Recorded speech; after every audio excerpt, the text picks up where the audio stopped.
Hi, and welcome back to another episode of Financially Forever After.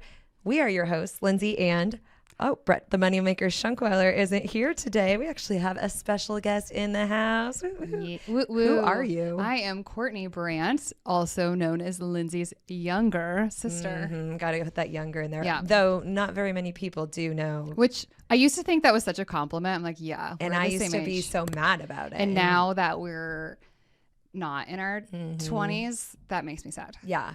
Yeah, I know. And So- now you look closer to my age, so welcome. No, I'm I not feel in like the once 40 you club. hit the 30 stage, like everything is all relative by then anyway. So it's just Sure. like we're all grouped together. No, I'm still in my early 30s.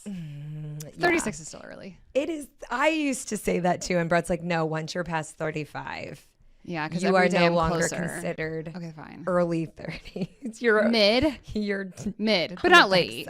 Not late. Not late. I'm with you. I think 37 is officially you're in then. Okay, great. Okay, great. I have So a you while. have a little bit of time. Yeah. Till next February. Yeah, so I've got a long time. So we're doing a special guest today in-house because what are we going to talk about? We're sisters. We've obviously grown up together. I've known you since you were born. So It's true. 36 years. It's offensive. Jeez, we just said it even. That's what happens when you hit 40. You start to forget things. Yeah. But yeah, no, we're going to talk today on my sister's perspective because we are doing things a little differently. I kind of took the route of staying home with the kids. Which, to be honest, was a shock. It shocked me even. I never anticipated that. But I was leaving a huge company where I traveled all the time, and it got to be... It was too much raising littles. So we're going to get your perspective today on the opposite of pursuing a career. You're in HR. You actually are way more than HR, I feel like. You do a lot for your company. Do you want to name drop who you work for? Sure. Yeah. I work for Arch Rival. Which is a youth culture agency. What does that even mean? I know. That's a great question. What and does it's funny. that mean? The agency's been around for, this is my spiel, because I do all the hiring and This is everything. your elevator speech? Sort of. Okay. So we've been around for going on 30 years, but when we started, we were an advertising agency, and then we were a marketing agency, and then we were a digital agency, then we were a field marketing agency, and we've been multiple different things because of client demographics changing, culture changing, and where we've just kind of landed is youth culture is where the moment is right now. So what if you're not youth? What if you are middle Which is age? fine. So then we brand ourselves as a culture agency. Less about the youth. Because when I started, I've been there going on 8 years. It was all millennials. I'm like, millennial. Mm-hmm. We don't care about them anymore. Which That is sad because I so am one. rude. So now it's all about Gen Z and Gen Alpha even, which is so fascinating. Which is our kids. Yes. Well, one of mine's Gen Z. The rest are, and yours are all. Wait, is all Alpha. your youngest? Yeah, Beta just started this year. So Okay. anybody born in 2025 is considered Gen Beta. Betas. Yeah, so nothing like a superior complex being called Alpha. Yeah, So that's I don't true. love That name for generation them. is gonna have. Yeah. They're gonna have giant heads, Giant. and they're gonna be raised by Gen Zers, which is a little bit unnerving. A Some lot of of them. millennials though too. True. Yeah, the baby millennials. Like I'm an elder millennial. Yeah, I'm a dinosaur. but I don't feel like you millennial. act like an elder. Brett does. Yes. Brett actually acts more like He Gen X. X. Yeah, I feel like because he's almost closer to that. That's true. I feel like that's why I think with the elder millennials, we were raised without technology for like Yeah, our that's whole true. childhood. Yeah. Really, even like I didn't get a cell phone. I think I was a junior in high school. Yeah. So And now I have a 9-year-old who wants one so badly. yeah, because his like friends have 'em. all of them have it. Yeah. Which is that's a hard conversation too when you want to stay firm with keeping technology away from your kids, and then like you said, everyone has it, or Right. communication even with like kids' sports teams. That or, and like it's invitations for birthday parties is all on social it media gets to now be or on a phone. tricky slope. Yeah. So Yeah. yeah, interesting. So what do you do for this arch rival not millennial based culture. anymore, culture, Youth culture. youth culture, Youth. which It's is all about the youth. basically Gen Zers? Pretty much. Mm-hmm. But again, it kind of depends on the client. If the client is more aligned with millennials or Gen X, then obviously we're going to have more of a ideation around that demographic. So it kind of depends. A lot of influencer marketing, campaigns, creative work, digital marketing, anything that really the client needs. So my role is director of people operations. Oh, yes. Which is just a fancy way of saying HR, but it's very politically correct. Right. But it's interesting because with influencer marketing, you're hiring influencers, which is a whole new world. We need to talk about this right now, this influencer, because we've had conversations about the amount of income these influencers make. Let's talk about that a little bit. Talk about some of your current clients. Well, I can't talk about obviously not who they are, but like, but it depends. Overall. So from retail to hospitality to food and beverage. So clients range from different components and obviously their needs, like very to non-humans. So yeah, exactly that. So influencers, the amount of dog influencers there are in the world. So this last year I was having back and forth conversation on contracting with a lawyer who represents a dog. Which I don't know who I questioned, like, what is my life, but also what is his life? Like, how is the dog expressing his needs and wants through this? Is the owner? So the amount of red lines that came back, I'm like, so you talked to your client about what his needs were. So is it the owner of the dog at that point? Like, okay, this is what my dog wants. I need to start working on my own dog. I know. Yeah. So the kids try to. What makes a dog be an influencer? Like, what draws people to that? Does it have a wow factor? Oh, that's a good question. I know. I don't know. Because this one, I'm like, what makes people like special about this dog? Obviously, it's the visuals that are on the content. I think it's less about the actual dog, but more like the content. What they're producing. Yes. Yeah. So in that case, I guess the owner is probably right in what they want because they're the ones producing all of this. Exactly. Yes, it all spins around. So let's get back to kind of the topic I wanted to talk about, which is me being a stay-at-home, kind of leaving the corporate world and raising the kids, and then you going more of the, pursuing your career. Talk about just some of the hardships you have to go through on having to deal with a career that's kind of demanding, but then also having to raise kids. And your kids your oldest is just graduating 5th grade and moving into middle school. And then your youngest is a kindergartner. So kind of talk about some of the hardships with that. Yeah. Obviously, when they were first born, it was way harder because it felt like, well, they need me. Like I am literally the person who can feed them. And coming back from maternity leave, which obviously maternity leave in the U.S. is a topic in and of itself. Don't get me started. Luckily, I worked for a place that honored and really supported working mothers. So with my last one, I got 14 weeks of full pay, which is incredible. But going back, like it felt like you were split in two, where I can't give 100% to being a mom. I can't give 100% to being an employee. So you always felt like you were failing at something. And I mean, still probably do a little bit.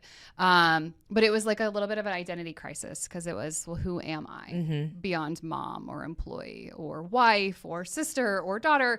So That's it was funny hard. you say that though, because I feel like being a stay-at-home mom, I had these same thoughts because I missed being something important in my corporate world where I went from like all these accolades and all these awards, and then being a stay-at-home mom, you're like, you get no accolades. Right. Your kids are demanding, which you still do as a career mom as well, but you at least have the career to like fall back on of like, okay, I'm not getting the recognition at home, but I'm getting it at least at my job, you know? So it's funny that you brought that up. Sure. Which is, I mean, there's challenges on both sides. Like, I'm not here to say like, oh, I had it harder because I worked. No. But I'm just saying that your identity thing, that's just not something I would have thought that, someone in the career world would have had the same thoughts. Yeah. It's interesting. And it was also interesting because you stayed home. Our sister-in-law stayed home. Yeah. At the time when I was having babies, 2 of my best friends stayed home. So I also felt like no one understands me. Like I have no one to talk to who is a work. So I was also young when I had my kids. Yeah. So it was hard to really connect with people who it's like they understand where it's like I've got to drop these babies off. My life, I'm dropping my heart and soul off at these daycares, and I got to go to work, and then I've got to come home and make dinner and do all the things. Okay, let's be honest, Nick. I was gonna say, I'm like, make dinner. Let's scratch that from the record. Laundry, yeah. You have a husband that's an amazing cook. Yeah, that's true. We would starve to death if Brett had to stay and make the meals. Let's be honest. Yeah. Luckily, I say I'm the house supervisor, so I do all the meal planning. I order all the groceries. He's the executor. Yeah. So that's fair. Yeah, I think that it's and he works from home, so he's able to get this stuff going. Yeah. Totally. Yeah. So I it's interesting because Also, it felt like a little bit like, am I raising my kids or is daycare raising my kids? Because again, at the time when you're working pre-pandemic, you're in the office every single day and you're working until 5. So you're not home until 5:30. By the time you pick kids up, it's 5:45 or 6. They go to sleep at 8. Yeah. So you've got very less small than 2 window hours with your children. So it was a struggle. Are they looking at these daycare providers more of their caregivers and their parent than me? Yeah. So it was hard. Yeah. It was really hard. It's gotten easier. Yeah. Now looking back, after they turn like a certain age, like 2, I'd be like, I don't want to Oh stay my home. gosh, the toddler They're years, I would have demanding. shipped my kids off during those times. That is a really hard time. Yeah. And now looking back, like they don't remember their daycare providers from when they were babies. Yeah. Like, they remember me. They remember us being there. They remember. And I feel like too, you have that small window, but it's like what you make of that time. Yeah. It's like, I feel like I almost took for granted because I was with them all day. It's like, like I didn't have the urgency of like, we only have a couple hours to like really make do with this time rather than like all day. So I feel like sometimes you can make those moments special because you have less hours to work with than if you were with them all day. Right. That's fair. Yeah. That's fair. But then you're also exhausted from a whole day of work. And we got to get baths. We got to eat. We got to clean the bottle, whatever. Yeah. The things that are required of babies. Yeah.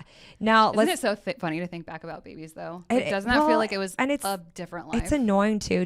Like when people would tell you like, okay, enjoy this time. It goes so fast. Because when you're in the trenches, you're like, it does not. That's not what, especially when you're just a first time mom or you're like nursing and you're like not sleeping. And it's like, come on. I am tired. I remember when I was pregnant and I was like, I'm tired. And people were like, just wait. You think you're tired now? I know. Yeah, I can be tired both. You can be tired. It's different. And then, but they're so right now, like reflecting on my youngest just graduating elementary. She's moving to middle school now. Like the time it blows by. Yeah. It really does. What is it? They say that the days are long, but the years are short, which is so true. So true. Like sometimes the days, let's just like, get to bedtime. It's never ending. And then you're always rushing it. Like you're like, well, next year it will be different or this, you know. And you're always looking forward, the weekend or we're going on vacation. Or like when they're a little bit older and they can be sufficient. Yeah. And then it's so fast. It all goes by so fast. So those sayings are annoying at times, but they are so true. Like, don't blink. It's like, well,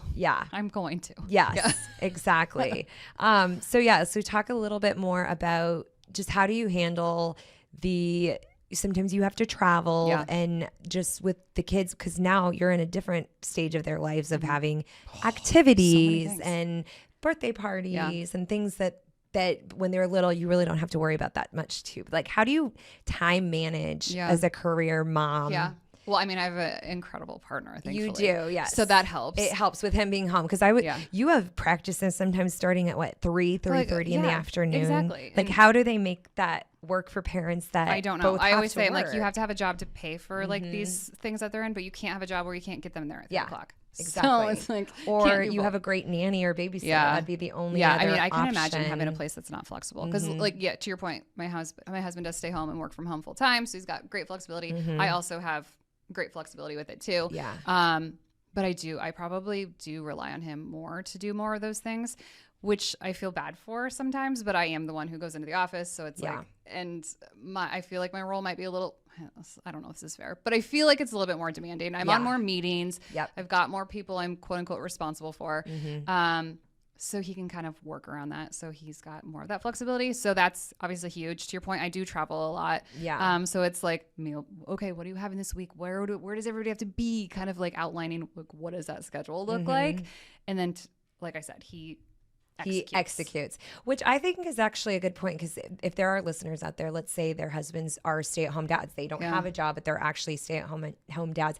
I feel like moms are so good at like coming up with the itinerary or like having these checklists, and the dads can be great with executing. So maybe there are dads out there that stay home and are good at that, but I feel like on the most part, because even with me, the same thing, coming up with the itinerary, coming up with like, what are we going to talk? Even the podcast, Brett's like, all right, let's kind of have you come up with the ideas and I'll execute. Yeah. So I feel like that's fair to say that dads just, their brains work a little differently. We're always thinking of like the things ahead, like or the family manager. It's like you're literally managing all of everybody these people, all the time, pieces, all these appointments, all these, I got to where they have to for drive a field trip or So true. All those and the dads just have to be like, just tell me when. Where to be, where to get people. I'll be there. You just have to tell me when. Yeah. So that's interesting. So it feels the same.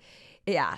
And they wonder why moms are so tired. But I read an article that our brains are just always overworked that much because we're always thinking of, if we do have kids, or let's say you're not a parent yet, but women in general, their brains are just always overthinking or like thinking of the things ahead or the things I wish to I could come. turn my brain off. Sometimes I'm like, how do you fall asleep so fast? I take magnesium and it works great. I mean, it just, and I am ready for bed. But there are times sometimes I'll fall asleep fine, but I can't stay asleep because then it's just like it worked to my benefit though when your brain wasn't shutting off and you were waking up early, because I was really wanting you to finish was it ACOTAR? Was that what it was? Was it Fourth Wing? I got her into. We've talked on this on the podcast a little bit, the romantasy stuff, but I got you into that. I tried to read. What was the Fourth Wing first? Fourth Wing. I tried to read it like 3 times. Like this is. I cannot. Why are there dragons? What is happening? This is the weirdest thing. And then now what? Now I am obsessed. I know. The fact that she hasn't written that 4th book pains me. Same for ACOTAR. I feel like she needs that other book. I'm over it. But I feel like Azrael didn't get his. Okay, that's fair. He needs his book. That's fair. And Fourth Wing, yes, the fact that she hasn't written it, and she's already said a main character is going to die off. I have read Quicksilver. Don't you hate when you read these great books that just take over your life and then you're like, now what? Now what? Especially the second one of that comes out in November. Okay. But you might have to read Quicksilver again. Yeah, true. Which we all have to do with Fourth Wing. I felt like Fourth Wing, I'm fine with that. Onyx Storm, I felt like, what just happened? Also, where are they? Like, there's too many places. There's so many names. Why do they have to have so many letters places. in these names? Yeah, it was kind of hard. I don't know. It's but that's like my escape. Like I love reading, and so it's like I've got work. Yeah, I've got kids. Yeah, I don't really watch TV. Much anymore, I'm with you. But I'm it's more like reading. Books is that's my time. Yeah, so having I know Brett's always like, why are you reading before bed? Because I'm like, my brain was going all I know. day. I need something to not think about. Yeah, I need to think about something other than work and kids and all of these things going on in life and. Just focus on the romantasy. Yeah. And sometimes murder. And sometimes, podcast, even murder podcasts. I'm all like cleaning the house. I'm like, absolutely. You got me onto those. I have to have my AirPods in though. Yeah. Those get dark though. I have to get like out of those. I'll have to follow Palette it up with cleanser. All I've really gotten into, and you're always scared to do it, is like the haunted podcast. No, I don't need that in my life. I always told her, I'm like, we need to start a haunted podcast because we are so haunted. We're like completely 180ing it right now, but that's what we do. Our brains work like that. That's true. We jump off ship. I mean, we're working mothers, but we still have hobbies and things that we're passionate about. I wouldn't say the ghosts following us around is a hobby though. No, that was uninvited. Yeah. But okay, so that's funny because we were both born at night, and I've heard if you're born at night, you're more. Okay, but that's so many people. Okay, but we have other factors that are going against us. Yeah.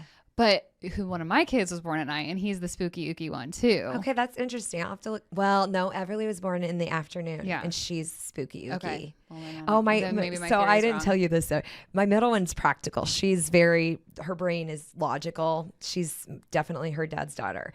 But she's like, told me the other day, she's like, someone was pulling my hair at night. And then she claims that someone's under her bed, like pushing her mattress up and down. And I was laughing. And I didn't mean to laugh because she's 13. I should believe her. But I'm like, really? She's like, no, someone's under my bed. Well, no one's under your bed. And I was like, the only thing under your bed is dust bunnies and all your socks that you just shove under there. Apparently, I was like freaked out. So I full on went in and cleansed it with like the that's cross. a good idea. Like, I should have done that at my old house. The power of the Lord compels you. And is that what you say? Probably. I don't know. I'm not a priest. Gosh. But the fact that she said that. And I don't think our house is haunted, but I definitely feel like you are. I think I'm haunted for sure. But I feel like things happen. Like even the dog the other day. Oh, dogs are. They're intuitive. She was growling, barking at nothing. Even in the middle of the night, she started doing it. And she was like cowered in her kennel, like freaking out. And that freaked me. Whenever she does that freaks me out. Why does your brain go right to ghosts and not like there's somebody outside? I had my knife.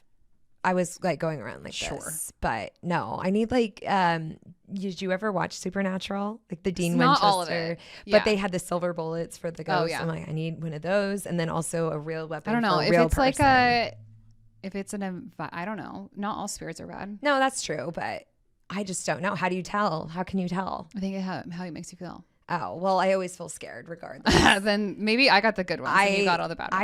I just don't like things that are like you can't explain. You can't see, you can't explain. Yeah. Because Brett does not believe.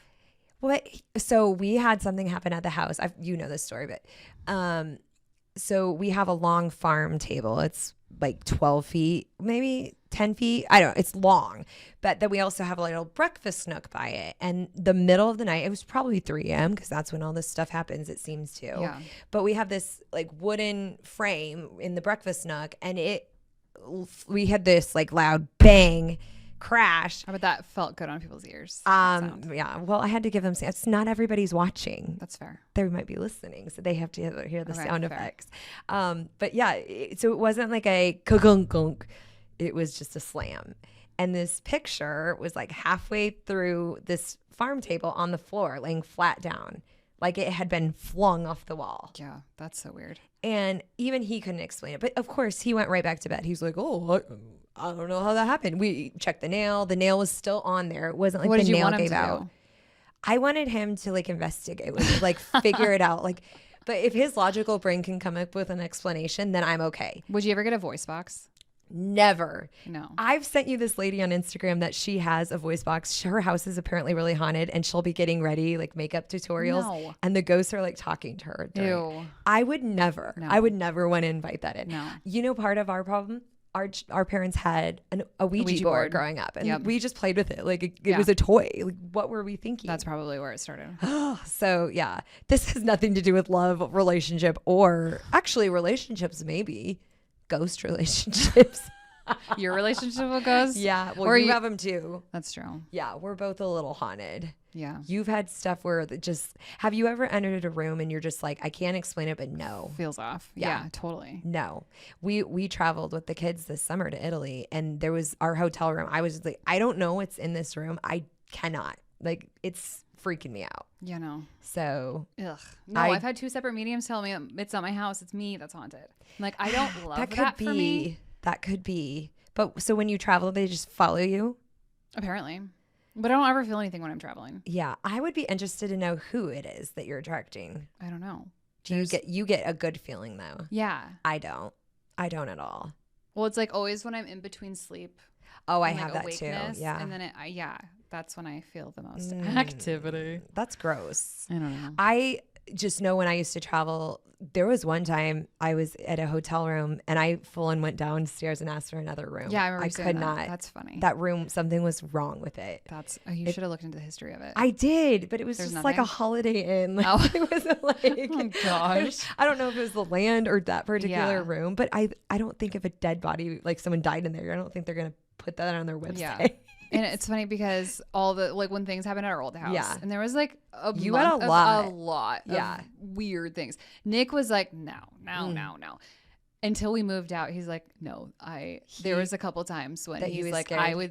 He think he would see like people in the hallway. I'm like, oh, I'm glad you didn't say that. Save that information. Yeah. Which I think I like better. Yeah, when you're. But also, they don't. I don't know feed because into it. They don't. But also, then I feel like I'm crazy. I agree because even Brett not coming up with at least a reason that made me feel almost more crazy. Like just lie and tell me, well, logically this could be way. And I would have been like, okay, that makes sense. I mean, there's probably something. I don't know, but not enough for that case. Yeah, that one freaked me. Or our bedroom door that opens to the deck just flew open in the middle of the night. Bolt locked. Weird. Ooh, maybe it is your house. And Brett's like, no. He went right back to sleep. I'm like, I could not sleep for the rest of the time.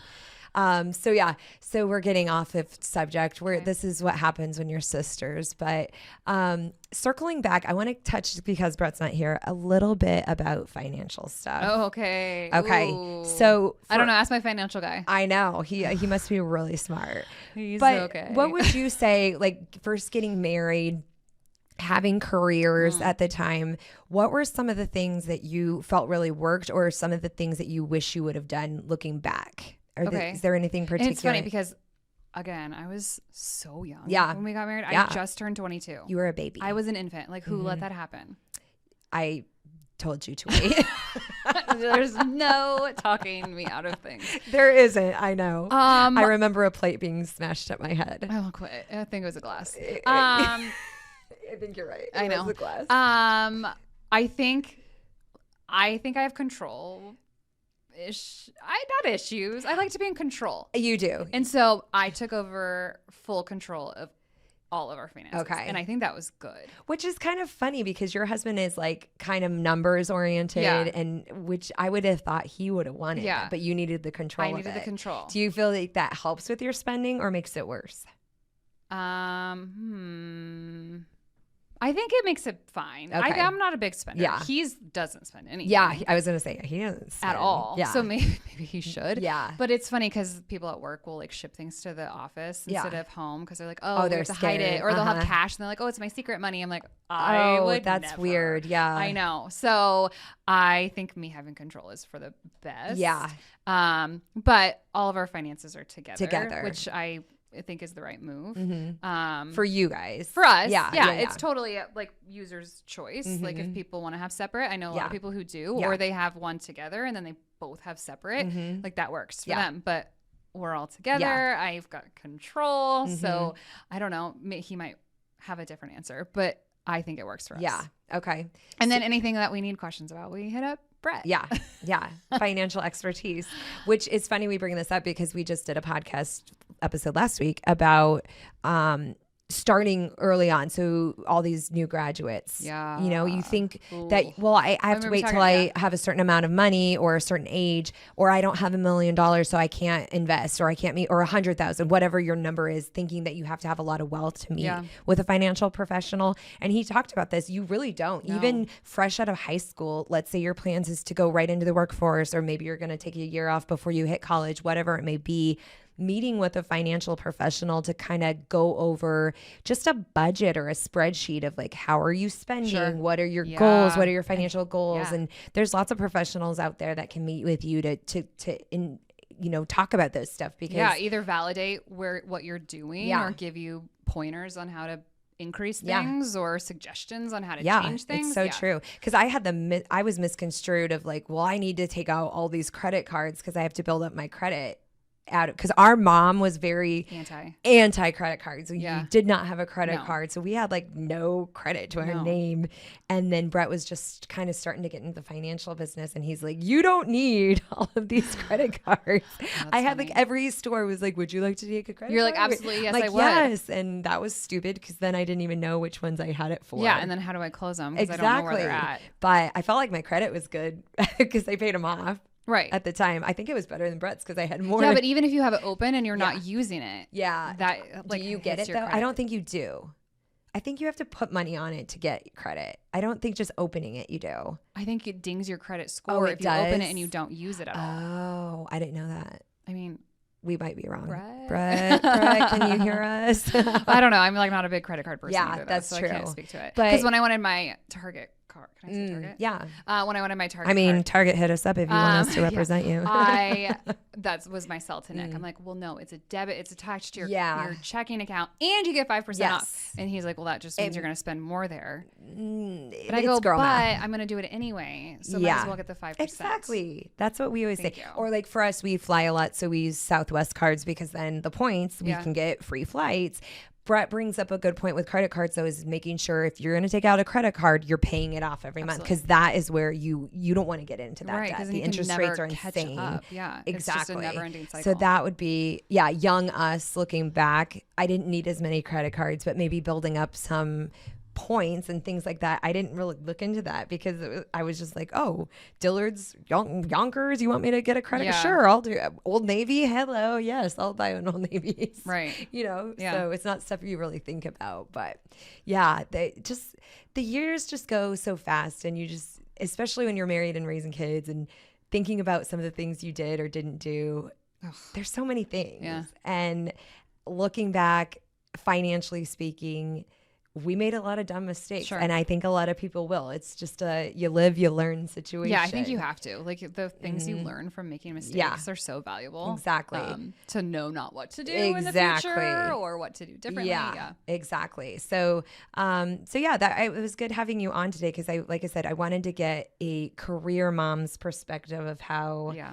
And knowing that, I mean, we're sisters, but I didn't even know some of the stuff that you've struggled with I struggled with. Oh my gosh. Which is kind of sad now thinking back on it. I mean, even like postpartum. Oh gosh. Yeah, we covered that. Talk about, but you didn't talk about it. Yeah, it was such a closeted thing where it's like embarrassing. Right. Almost. I mean, because again, 24 when I had Beckett, my oldest, and I wanted to prove like I am old enough, I'm responsible to have this child. And then I struggled. I didn't talk about it, and I had it so bad, but I didn't want to tell anybody. Yeah. So it's such a hidden like thing where you just didn't want to be embarrassed. And I feel like now people are starting to really talk about it and address it, which is great because hopefully there's way less moms committing suicide or, God forbid, killing their children. Because it's a real struggle, and having those conversations, I think, is crucial. So we need to have more sister podcasts so we can air our dirty laundry, like, or talk about bring things up old wounds. That's what Brett and I always talk about. This is our like date night because we don't have enough dates. Date night? Yeah, this is our sister date. Can we get margaritas next? Definitely. I think we should have had them during this podcast. That would have been. Excuse you. Why was that not on the table? Next time we'll have you on again. So if people are interested in hearing more about how haunted we are, because I know those podcasts always do really well. We have so many stories. But yeah, if you want to write in, if you want to have Courtney on again or have questions for her or have questions that our sisters can address, you can definitely come into our website, financiallyforeverafter.com. Ask those questions there. We are also on a lot of social media platforms. We are on TikTok, YouTube, Instagram, Facebook. Ask any of those questions. Thank you. We're trying to hit everywhere. Not quite Gen Zers yet, probably more still millennials, but there are Gen Zers graduating in college, wanting to plan for the future. I feel like these generations are now becoming more financially responsible 100%. Earlier on. Yeah. So hit us up. Brett can ask any financial questions that you'd want to know about. But thank you again so much for joining us on. And thank you for having my sister on. My sister Courtney. She's an awesome asset. Yeah, it was fun getting a text an hour ago. Yeah, I'm like, hey, come shoot an episode with me. This is how we roll. We fly by the seat of our pants. So thank you for joining us on another episode of Financially Forever After, a Love and Money podcast.